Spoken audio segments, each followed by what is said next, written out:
Eccoci qua, cari telespettatori, come avevamo preannunciato, una pagina dedicata a pensionati, pensionande. Soprattutto parliamo al femminile, pensionate, signore anziane di una certa età, ma anche persone che lavorano. Perché? Perché si tratta di un momento molto importante, c'è anche una ricerca e ve la presenterà in modo particolare chi si occupa di queste questioni, quindi non poteva che non essere Rosanna Vettella, responsabile del coordinamento donne e della segreteria dello SPCGIL del Veneto. Ben arrivata.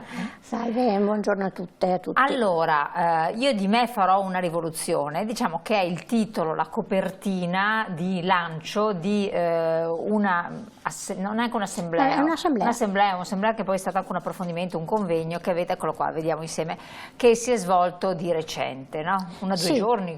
Sì, il 29 e il 30 di maggio a Roma si sono riunite ben 380 donne pensionate di tutte le regioni per fare la nostra assemblea, che almeno una viene fatta tra un congresso e l'altro. Insomma, è importante radunare. Qua vediamo la foto che c'era anche un bel po' di gente. Sì, radunare un po' tutte le compagne per ascoltare la loro voce un po' da tutte le realtà territoriali e capire quali sono le problematiche, che cosa si è raggiunto anche come obiettivi che ci si era dati e poi anche approfondire certi temi. Insomma, è sempre una 2 giorni ricca di interventi, ricca anche di ospiti, e in questo caso abbiamo avuto una ospite d'eccezione, che è Lidia Ravera, che ha presentato e raccontato il suo ultimo libro, che è questo Age Pride, no? L'orgoglio dell'età, che poi è l'orgoglio della terza e quarta età. Che lo faccio, a parte che dovremmo avere anche la copertina noi, questo qua comunque la facciamo vedere, eccolo qui, credo che ci sia anche la copertina tra le nostre slide, però comunque è sempre un libro la vita finisce quando tutto si ferma, come atlete dobbiamo muoverci con lei, imparare il suo passo, accelerare, rallentare a comando, rifletterci e poi spiccare il balzo necessario a non essere disarcionate. Bisogna restare agili, non giovani, agili, flessibili, bisogna imparare a muoversi a tempo con il tempo, senza ostinarsi nell'imitazione di modelli scaduti, ma senza nascondersi, soprattutto senza nascondersi. Questa sono parole importantissime. Molte anziane, ma anche molti anziani, insomma, quando raggiungono la terza o quarta età si vergognano, no? Pensano di essere un peso per la società, oppure vengono considerati tale, e invece davvero grazie alla tecnologia, grazie agli stili di vita che sono cambiati, grazie a tutta una serie di cose, siamo noi, io sono della terza età, insomma, siamo privilegiati. Rispetto ai nostri genitori, no? E ai nostri nonni, e davvero possiamo permetterci di pensare a una quarta età senza angosce, senza paure, e appunto bisogna rimanere agili, flessibili a cosa? Ai cambiamenti, perché i cambiamenti al giorno d'oggi ci sono in continuazione, cose che mai avremmo immaginato ci accadono e dobbiamo essere pronti, quindi flessibili, agili, per affrontare, resilienti, per affrontare tutte le difficoltà che si presentano. Qua in modo particolare c'era anche Mina Cilloni, che è la responsabile del coordinamento donne SPCGIL nazionale, che ha puntato l'accento di trovare sui nuovi linguaggi e le nuove attenzioni e i nuovi bisogni. Nuovi linguaggi perché? Sì, perché appunto tutto cambia, niente è fermo e non si può rimanere ancorati a stereotipi, pregiudizi del passato, ma veramente guardare al presente, ma anche e soprattutto al futuro con ottimismo, con come dire, serenità e con orgoglio soprattutto. Io ci sono arrivata intanto, ecco. Che è una cosa di poco conto. Sì, no, ma insomma, guardiamoci attorno, ormai Leggevo proprio un titolo anche oggi, c'è anche un romanzo fatto qua da uno scrittore padovano, no? Sui sessantenni, che ormai un sessantenne è giovane, relativamente giovane, no? Davvero può fare ancora tanto. Deve ancora lavorare per un po' di anni, tra l'altro, piccolo particolare, quindi penso che se debbano farsene una ragione. Sì, sì, no, ma comunque, e guardate, soltanto 20-30 anni fa era impensabile, no? Questo modo di guardarci e di vedere il mondo, no? completamente diverso.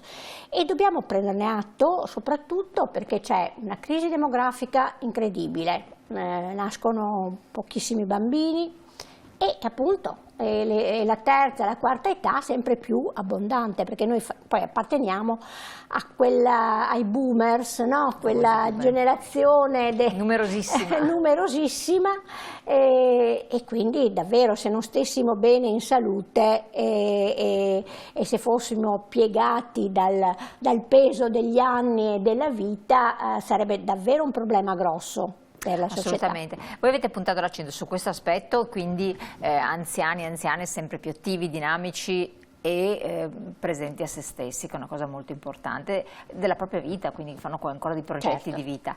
Però l'accento è anche andato sulle donne, sì. Perché ineluttabilmente devono tenere un ruolo importante nella società e alcune non lo fanno con grande piacere, perché ci si aprono dei versanti. Da un lato la responsabilità ancora di carattere familiare, perché tanti boomers, come dice giustamente lei, hanno anche i genitori ancora più anziani, e guarda caso sono proprio le donne che se ne devono occupare, hanno in carico eventualmente dei nipoti per aiutare i figli, e poi hanno situazioni a volte familiari, dinamiche di coppia, mancanza di rispetto per mentalità che non si sono e che tanto non si scardinano, quanto si capisce. Sì, sì, perché siamo intrisi di una cultura ancora molto tradizionalista, fissa nei ruoli maschio-femmina, e quindi il lavoro di cura è un lavoro appannaggio, si può dire, esclusivo delle donne, e si fa fatica, davvero molta fatica a parlare di condivisione nella coppia genitoriale, nella coppia affettiva, rispetto al fatto che invece ci sia un dominio e una subordinazione. Dobbiamo sempre più... Esatto, però è difficile farlo quando le persone hanno una certa età. Cioè è possibile farlo finché uno è giovane, come modello educativo diverso, però farlo con un coetaneo che magari ha 70 anni o 65, insomma... Sì, è vero, è chiaro che abitudini consolidate fanno un po' fatica a togliersi, però guardate, ci siamo resi conto, e i dati parlano chiaro, che sono in aumento le separazioni o divorzi a una certa età, quando i figli sono fuori di casa, sono autonomi, e allora siccome c'è sempre più consapevolezza dei diritti delle donne, le donne si ribellano, le donne non ci stanno, probabilmente vogliono vivere gli anni che restano, insomma, in maniera più serena, più tranquilla. E dopo è vero che il lavoro di cura c'è, perché allungandosi la vita delle persone ed avendo un welfare che ancora non affronta in toto questi problemi, come dire, non si fa carico, ecco, del problema della cronicità, degli anziani non autosufficienti, e il peso ricade, però io mi sento di dire adesso ricade sulle famiglie, ecco, non solo ed esclusivamente sulle donne, perché ripeto, le donne hanno cominciato anche a ribellarsi, un po' come a ribellarsi anche al ruolo statico e fermo della nonna, che bada ai nipoti, no? Quell'immagine un po' oleografica che abbiamo introiettato negli anni, perché così erano i nostri nonni, ma non necessariamente. Non è più così, e quindi dobbiamo, anche come donne, ma anche come coppie, come famiglie, come donne e uomini, pretendere davvero che ci sia un welfare che aiuta a far figli, aiuta a farli crescere bene, e non che tutto ricada sulle spalle di familiari magari più anziani e che tutto ricada dentro le famiglie stesse. Infatti, assolutamente sì.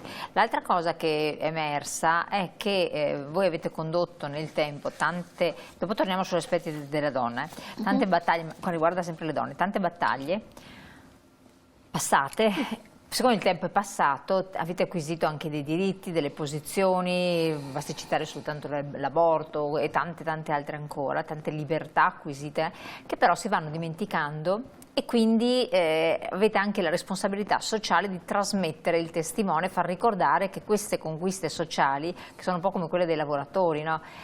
Se non se ne ha contezza si rischia che si perdano. Soprattutto poi se c'è chi le attacca quei diritti per cui noi, la nostra generazione, si è battuta negli anni 70, insomma, e ha prodotto una società davvero molto evoluta dal punto di vista dei diritti civili, dei diritti sociali, e che adesso vengono messi in discussione. E le nuove generazioni danno tante volte per scontato certe libertà, certi diritti, perché non li hanno conquistati loro, no? Se li sono trovati, per loro quella è la realtà. E allora noi siamo la memoria, siamo la loro memoria, dobbiamo non stancarci di spiegare che cosa ha significato, per esempio, conquistare il divorzio, il nuovo diritto di famiglia, l'interruzione volontaria di gravidanza, i consultori familiari, il sistema sanitario nazionale, insomma tutta una serie di riforme grandissime che abbiamo fatto negli anni 70, che abbiamo ottenuto negli anni 70, e ripeto, certamente la forza delle donne è stata importante in quegli anni, ma è stato tutto un movimento di lavoratori e lavoratrici che ha permesso tutto questo. Assolutamente sì. E qua andiamo all'altro aspetto che avete affrontato e sul quale c'è anche una ricerca a livello nazionale, le forme di violenza di genere nella popolazione anziana.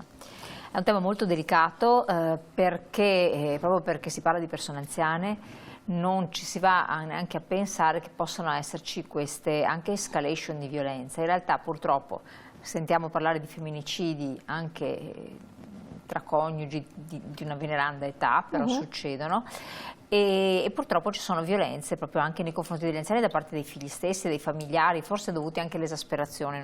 Dopo non voglio entrare nel merito perché bisogna vivere certe cose per capirle fino in fondo, però c'è una degenerazione dei rapporti. Questi dati che vediamo adesso nella slide sono abbastanza inquietanti, no? Sì, allora diciamo che questa indagine, che è stata prodotta dallo SPI nazionale e l'ha svolta all'IRES Emilia Romagna, è stata un'indagine su circa 8.000 soggetti in tutta Italia, compilati online in gran parte e una piccola parte anche in cartaceo.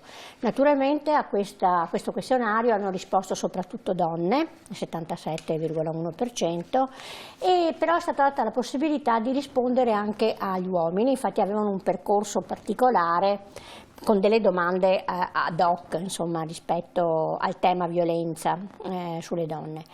Devo dire con un certo orgoglio, insomma, che noi come Regione siamo quelli che hanno risposto più bravi. a più questionari, insomma ci siamo impegnati tutti a fondo. È venuto fuori che il 64,8%, prima in alto, il 64,8% ha subito almeno una tipologia di violenza nella propria vita. Sì, perché non è che si parla solo della violenza nell'età anziana, in questo questionario era rivolto a tutti, potevano rispondere tutti, e sappiamo che le donne, se ognuna di noi guarda alla propria vita, al proprio vissuto, un qualche tipo di violenza lo ha subito, anche soltanto a certi apprezzamenti pesanti, no? Quando si è giovani, quando si è giovani, oppure incontrare maniaci per la strada, palpeggiamenti nei mezzi pubblici, non so, no? E queste sono violenze. perché tutti pensano, quando si parla di violenza, la violenza, il femminicidio. Quello è l'atto ultimo e che ci auguriamo ne succedano meno possibile, anche se poi questi giorni abbiamo letto, no, e visto dei fatti veramente atroci. Però la violenza, ripeto, c'è sotto tanti punti di vista. Allora c'è quella, appunto, come dicevo, le molestie. Infatti dopo qui c'è lo spaccato proprio delle varie analisi. Sì, Questo è il totale, certo. il totale. Invece abbiamo almeno un comportamento di abbandono o di negligenza da parte di questi anziani che si sente abbandonati. Questo è rivolto soprattutto agli anziani, no? Oppure una minaccia o un'aggressione sessuale, il 63,1%, però il 63,1% dice no, mai, solo il 36,9% lo ha subito almeno una volta nella vita. O un comportamento persecutorio, il 25,5%, almeno una volta nella vita, e almeno un'azione di dipendenza economica. Ecco, uno dice: cosa c'entra la dipendenza economica con la violenza? C'entra, e come? Perché nel momento in cui in una coppia c'è questa disparità, no, di potere, sotto forma della gestione dei soldi, chiaramente è violenza. La donna, se è vessata da un marito violento, come fa a staccarsi e abbandonare, se non ha un lavoro, se non ha una propria autonomia? E si faceva proprio l'esempio, adesso non so se l'abbiamo qua nella slide, no? Quante donne, qual è la percentuale di donne che hanno un loro conto corrente? Con il O un loro libretto postale. Perché quando una si sposa sembra come che non si possa avere un'autonomia economica, ma che bisogna tutto mettere insieme. Ma questo mettere insieme in certe situazioni e in certi disequilibri di coppia crea solo dipendenza. Certo, assolutamente sì, molto. Ed è molto più difficile poi affrontare se ci sono, appunto, violenze, se ci sono maltrattamenti, se ci sono situazioni pesanti. Certo. Poi avete già analizzato, oltre a questo che meriterebbero appunto delle analisi molto approfondite, peraltro le avete anche fatte, supportate anche da persone esperte. Si è parlato di ageismo, la forma di pregiudizio e discriminazione di una persona in base all'età anagrafica, ed esiste anche questo, e anche qui vediamo delle percentuali interessanti. Qual è il grado di accordo verso le seguenti affermazioni? Avete chiesto, lo leggo perché così magari chi ci ascolta può essere coinvolto. La somma di molto abbastanza d'accordo, insomma. Il 24,9% dice: l'hanno fatta sentire inadeguata nell'utilizzo di nuovi strumenti digitali, cioè cellulare, smartphone, WhatsApp, Facebook, navigatore, eccetera. E la maggior parte sono donne, 27%, uomini invece il 18,5%. Quindi questo far sentire inadeguato può essere pesante. Sì, quindi sono le donne che subiscono maggiormente il pregiudizio, la discriminazione in base all'età, no? L'uomo si fa forte, l'uomo simula, l'uomo non so, se la cava, come diciamo, no? Mentre le donne sono quelle senz'altro più indifese da questo punto di vista. L'altra, parlavamo appunto di conto corrente, eccetera, comunque di aspetti economici. L'hanno fatta sentire un costo e un peso per la società nel dibattito pubblico, nei mezzi di comunicazione, giornali, dibattiti televisivi. Risponde sì, mi hanno fatto sentire un costo, il 20,4% delle donne, e a fronte di un 18,2% di uomini. Comunque in genere tra uomini e donne abbiamo un buon 40%, quindi tanti si sono sentiti un peso, quindi è una cosa abbastanza pesante. Poi l'hanno fatta sentire un peso per le sue richieste in ambito medico, ospedaliero, poca attenzione alle sue esigenze, richieste di visite ritenute eccessive, sottovalutazione dei sintomi riportati. Donne dicono sì, mi sono sentito un peso per queste richieste, il 16,4%, gli uomini dicono sì per un 14,2%, e anche qui arriviamo a oltre il 30%, insomma, quindi vuol dire che ci deve essere più attenzione anche nei confronti delle istanze da parte degli anziani. Per chiudere, l'hanno fatta sentire inadeguata rispetto al desiderio di seguire le sue passioni, aspirazioni, cura dell'aspetto personale, hobby, interessi. Donne dicono sì, è vero, 9,6%, uomini il 5,8%. Magari altri non hanno avuto neanche il coraggio di tirarle fuori certe cose, no? Quindi no, anche ma questo... infatti lo diceva anche Lidia Ravera appunto nel suo intervento alla nostra assemblea. Le donne hanno un comportamento che devono a tutti i costi piacere, esatto, cioè essere oggetto di desiderio, no? Gli uomini non hanno questo. E infatti io direi, vediamo, esatto, è molto bella questa cosa qua, perché vediamo la slide successiva che appunto ci dice la frase di Lidia Ravera in questo suo libro che vi abbiamo mostrato prima, Inventiamo una colazione autunno-inverno, insomma per tutte noi, in modo di reinventarci un nuovo modello perché non ci sono modelli precedenti, da questo punto di vista è anche bello che ci possa essere questa opportunità.